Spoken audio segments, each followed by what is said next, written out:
Hello everybody and welcome back to the channel. This is a video which I have had up my sleeve for some time, but I've only just got around to doing it. I thought we'd have a little bit of fun today. I thought we would look at the top 5 best Napoleonic hats. Now this is hats that were worn by multiple people, so we're not including like Picton's top hat here. We are talking about regimental headdress that the different units wore throughout the period. Now it's a little bit of a silly video, don't get me wrong, but the idea is that it's a question that I have been asked before. Why were there so many different variations on what you would assume would be a fairly standard bit of kit? I mean, a musket is a musket. Everyone's musket looks pretty much the same. Okay, the Charleville one's a little bit shorter than the Brown Bess, or whatever. Who cares? No one cares. A musket's a musket, but the headwear is so different that I think it's going to be quite fun to list which one my top 5 are, and we'll go into which troops wore them, and perhaps even more importantly, why. Now, I'm going to start off. Anyone who's ever seen one of my top 5s knows that there's not 5. So I'm going to start off with a dishonourable mention. This does not make my top 5, but I can't not talk about it. And it is in 100th place, the Shako, the humble Shako. What have I got against the Shako? It is so boring. Of all the ones that we're going to look at now, the Shako is super lame. There is, however, two. I'll give two ones that aren't lame, and that is the Shakos, the Austrian cavalry, the Austrian hussars, and the French hussars, because they were at least green and red respectively. So they at least had some cool Shakos. I think someone had a blue Shako, one of the regiments as well. So if you've got a coloured Shako, then you're at like 95th, you're not at 100th. But by and large, Shakos, not great. Now, there were two types of Shako. Well, I mean, broadly two types. There was felt or there was leather. Now, the leather ones were tended to be felt stiffened by leather around the crown. And this was actually surprisingly effective against sabre cuts from above. Now, don't get me wrong. I'm not going to say, aha, I'm wearing my Shako. I laugh in the face of you charging French cuirassier. I certainly wouldn't go that far. But a glancing blow or something like that, then they could not turn aside, but they could slow down enough that it just wouldn't cleave your head in two. They're also very cheap to make as well, so that's handy. We'll come on to why that was important later when we look at one of the top 5. And it also makes you look taller as well. Now, looking tall was done to try and intimidate the enemy. And this leads perfectly into number 5 on my top hats of the Napoleonic period. And that is not top hats, as we've already mentioned. We're not talking about Picton. Of my top 5 headdress of the Napoleonic period as we get into the bearskin. Now, the bearskin was worn mostly by European powers by the time of the Napoleonic Wars. The British wore them during the American War of Independence, but they'd got rid of them by the Napoleonic Wars, which is quite ironic, really, because the bearskin is now completely associated with redcoats, but we'll get on to that later. Of course, the most famous of bearskins of the Napoleonic period were worn by the grenadiers of the Old Guard. The grenadier ones had a plate on the front. The chasseurs of the Old Guard, they didn't have a plate on the front. So that's how you can tell those two units apart. And that also went through to the Italian Guard as well. So the Italians had grenadiers and chasseurs as well. Whatever the Italian for those is. Grenadieri, chasseri, I'd imagine. But yeah, so that went across into those as well. And some other nations as well. But bearskins on infantry were usually reserved for the elite of the elite. Now, in the early and mid-war period, the French grenadiers would also wear bearskins. In fact, Marshal Massena grouped together, he did a converged grenadier battalion during the Battle of Fuentes d'Onoro. And they marched up to the village and they got gunned down and ran away. And the British believed that they'd defeated Napoleon's Old Guard because they saw all these guys in bearskins. But that was, in fact, just the line grenadiers. Now, the French bearskin was a bit weird. It was almost like a tall Shako covered in fur. Whereas the Austrians, they had a false front to theirs. So that was a little bit more like the British at the American War of Independence.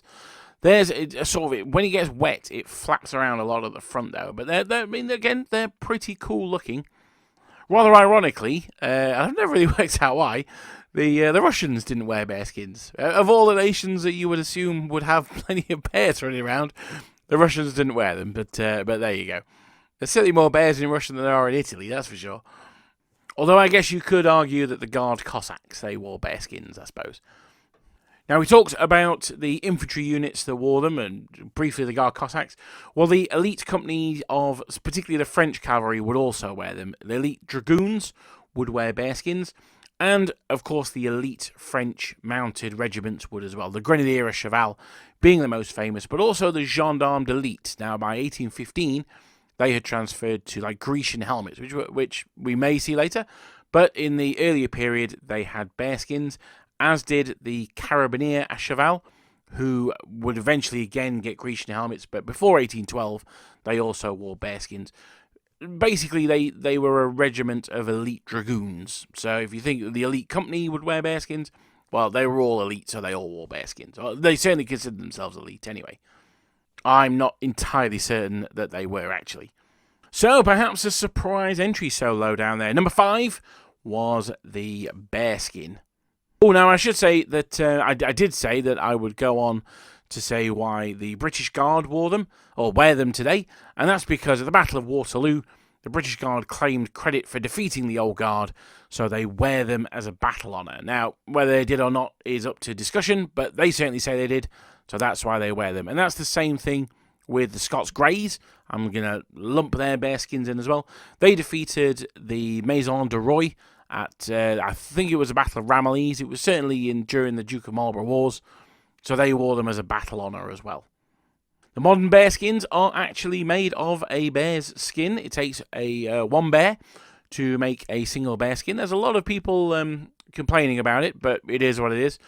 The bears are usually culled anyway, and they last for about 100 years, a good bearskin. So they're not always brand new ones. If when you become a guardsman and you get your uniform issued, you don't get a brand new bearskin usually. Okay, so we've seen that the bearskins were worn by quite a few different nations' troops. Now we're going to get into a very specific one, and I'm having this one for 2 reasons. One, because it looks super cool, and secondly, and perhaps more importantly, because it's got a really fun name. So for number 4, we are going to look at the Rumford Helm. I don't know if it's pronounced that way. That's how I pronounce it. I often call it Rumford Helm. It's not. It's the Rumford Helm. I'll go with that.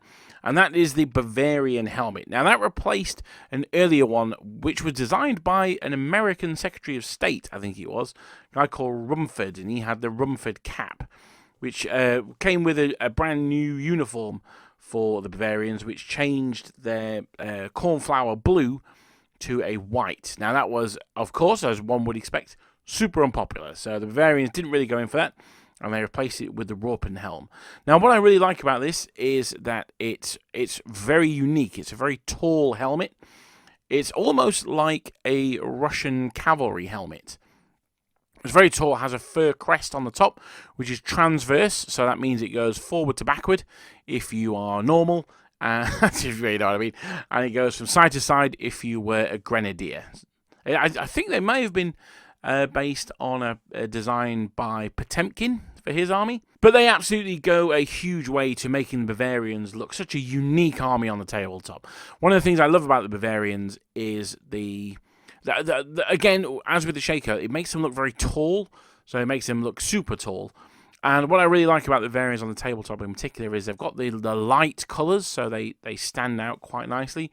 And those lozenge flags that they've got really do stand out. So I love the look of the Bavarians on the tabletop. I think they're a fantastic army. Now, I should say, in relation to the last one, that the plume was also made out of bearskin. Although in Bavaria, I think they probably do have bears, actually. So I think that sounds pretty reasonable to me. But again, absolutely fantastic head protection, particularly against saber cuts from above. And the other thing I really like about this helmet as well is, although they changed from the Rumford casque quite early on, the Rumford Helm was Rumford Helm, was the helmet that they wore through pretty much the whole of the Napoleonic Wars. So it means that they kept that distinctive silhouette, whereas other nations did chop and change their headwear. Not a lot, but significantly. It also looks particularly cool on the Bavarian Chasseur à Cheval, and all their cavalry choices wore them as well. I think they may have had Chevaux Légers with them as well. So yes, no, the fourth choice is the helmet worn by the Bavarians, the Rumford Helm. So we're coming into third place now. Now there's so many that I could have chosen here. This is going to be this is a tough, really, a really tough one. But I'm going to go with, and I'm going to cheat here because that's how I roll.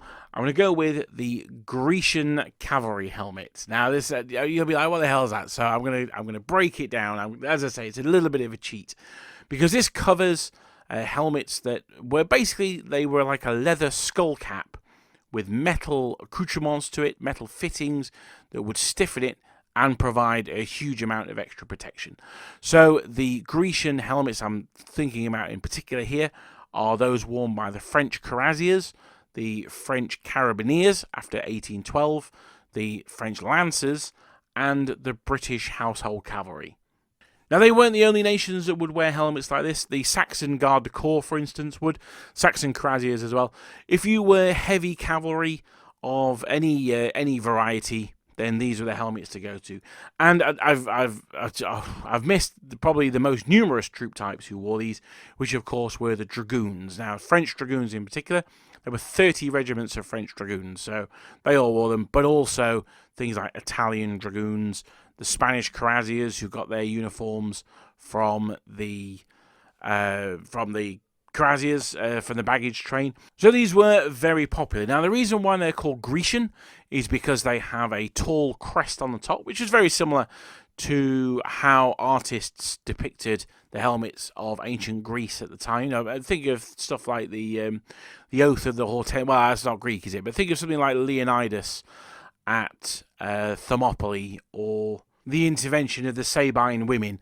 These paintings that were done by, you know, David and all the other classicists like that, and the helmets were very similar. Now, sometimes they would have on the front of the crest, so directly above, you know, the forehead of the wearer, they would have like a Medusa's face to frighten the enemy. Although, I mean, you would have to have particularly good eyesight to see that, and the angry 6-foot dude waving a palash in my face would probably scare me a lot more than a little embossed Medusa. But maybe that's just me. But one of the things I really like about them as well is that they come in a variety of colours. But no, you've got ones that were made out of brass, such as the Carabiniers, and you've got the steel ones as well. You've also got ones with black leather, where the actual cap is still black leather, such as the household cavalry. And that looks really good on the tabletop because you get the nice contrast between the metal fittings and the black of the cap. It also makes them quite easy to paint as well, which is quite nice. These were obviously to give you excellent protection. Now, one of the things I'm a little bit unsure about is why it was considered that heavy cavalry would need such overhead protection. Very early French cuirassiers, I'm talking, 1800, the Battle of Marengo, they wore tricorns with like a metal skull cap underneath them, which I would have thought would have been sufficient. But I don't know about the training manuals at the time. It may well have been that the overhead cut was considered to be one of the main slashers of the cavalry. I'll be honest with you, I don't know. If there's anyone who knows in the comments below, then please let me know. Now, as with all of the other hats, the plume in the centre not only reinforced the hat and obviously gave you a lot of protection, but it made you appear much taller. With heavy cavalry, the idea is that you're bigger, you're taller, you're more intimidating than the enemy.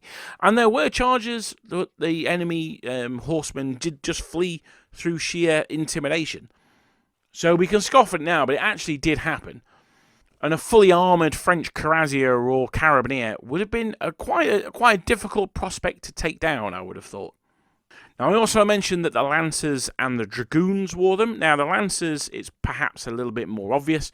They were often converted from Dragoon regiments, so they would just keep the same headwear.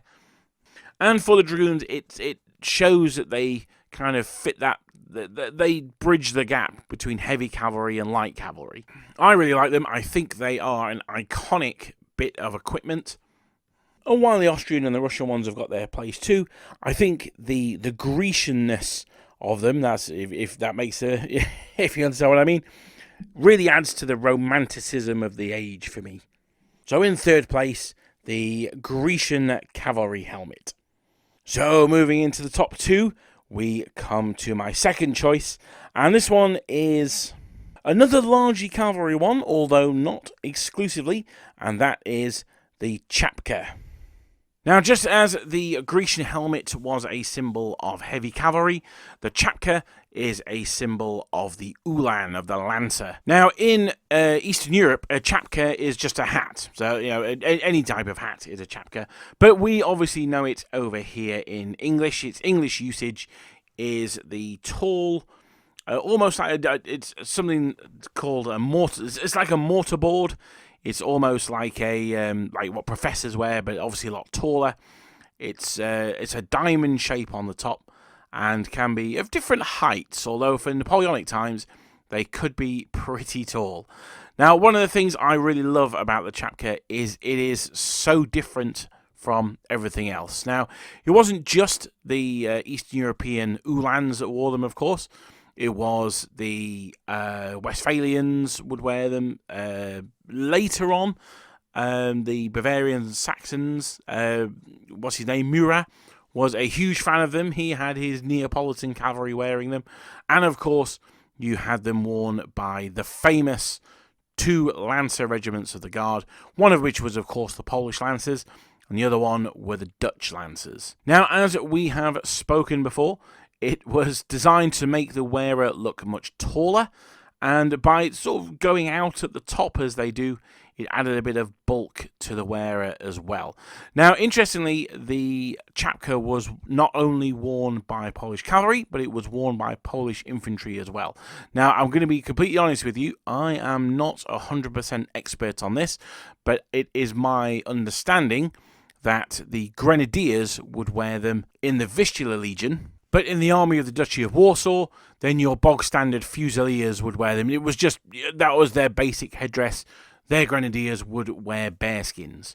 Now, please, if I'm wrong on that, please let me know. I do not in any way claim to be an expert on the Duchy of Warsaw. It's something that I am very interested in, but I am certainly no expert. I do know that the Polish infantry wore the Chapka in the Second World War as well, though. So it was clearly a piece of equipment, a piece of headwear that was very closely associated with them. Now, one of the extra things I do like about the Chapka, is actually something I like about the Shako, is not so much the hat itself, but the stuff that you can put on it. Now, the difference with the Chapka and the Shako is the Chapka was very often coloured. I talked about a few coloured variants of the Shako, but you've got things like the red of the Dutch Lancers or the Polish crimson of the Polish Lancers of the Guard. So they were often not just that boring black colour. And things like the Vistula Legion, where they had the sunburst on them, a huge brass disc on the front, they just look absolutely fantastic. The Lithuanian Ulans, with their yellow and green Chapkas, they look particularly good. I'll try and find a picture of those to put up in this part of the video. But yeah, what is not to love about something that is so iconic? It's, you see troops with Chapkas on, you instantly know that they're either Polish if they're infantry, or they're Lancers if they're Lancers, or Ulans at the very least if they are cavalrymen. So I absolutely love the Chapka. I think of all the hats, Napoleonic hats that reenactors get made for them and stuff like that, if I had a hat room and I had one put up, I think a Polish Chapka would probably be high up on my list of ones I wanted to buy. Maybe the Lithuanian one, but no, I think they're absolutely fantastic. I absolutely love the look of those hats. So that's why number 2 comes the Chapka. So now, before we get to number 1, which I am certain no one will have guessed, he said with a smile on his face, let's go for some honourable mentions. I do like the Austrian helmet. Now, that was replaced after the losses of 1805. It began to be replaced with Shakos, but the Austrian infantry helmet is quite cool, and that was also worn by their dragoons and sort of cuirassiers as well. One that you may be holding out for is going to be number one, but I'm afraid it's not going to be, is the Russian mitre. Now, the reason why I haven't included that in my top 5 is by the Napoleonic period, it was only really the Pavlovsky Grenadiers that wore them, and I think I've gushed on the Pavlovskys enough in the recent past. And the final one, honourable mention, is going to be the Mirliton, which was a very early hat worn by Hussar regiments. It's more associated with the 7 Years' War, which is why I've not included it. But again, it's really nice. It's almost like a cone-style hat with a cloth wrapped around it, which can like flutter in the breeze. You do get Mirlitons in with the Perry Hussar set, and I'm all for it. I really like the Mirlitons. I think they're a cool-looking bit of headwear. But not cool enough. Those of you who have been regulars to the channel will know that there can be only one, as Christopher Lambert would have said, and that one is, of course, drumroll please, the Tarlton helmet. Oh, Tarlton helmets, how do I love thee, let me count the ways. Now, these were a uniquely British helmet, although they were worn by some of the foreign regiments raised by the British Crown. But they are absolutely fantastic helmets. They are worn by the British Light Dragoons for the sort of the early and middle period of the Napoleonic Wars, and the Royal Horse Artillery all the way through. They are a similar-ish to the Grecian helmets. They are like a black leather cap with a reinforced band, with a black turban wrapped around the side of it as well. Tarlton was, of course, a dragoon commander during the American War of Independence, and it goes some way to talking about the bearskin as well for the British. I mentioned earlier on that they stopped wearing them after the American War of Independence, and it really was a crucible of fire for the British Army. They updated a lot of their equipment from being quite impractical, old-fashioned equipment, and the Tarlton helmet was part of that change.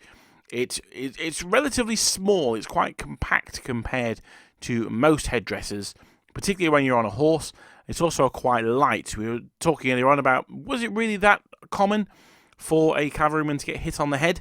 Well, if you're Bannister Tarleton, he obviously didn't think it was. Now, the comb up the centre would be made out of fur, but possibly bearskin, particularly in the Americas. Although it could be something like a beaver fur or something like that. For the other ranks, it was usually just like a woolen comb. But for the officers, it would be whatever you wanted it to be. It could even be dyed feathers as well. So there was quite a bit of variation going on there. And that's actually a helmet I should have mentioned in my honourable mentions, actually, is the Highland bonnet as well. I forgot about that one.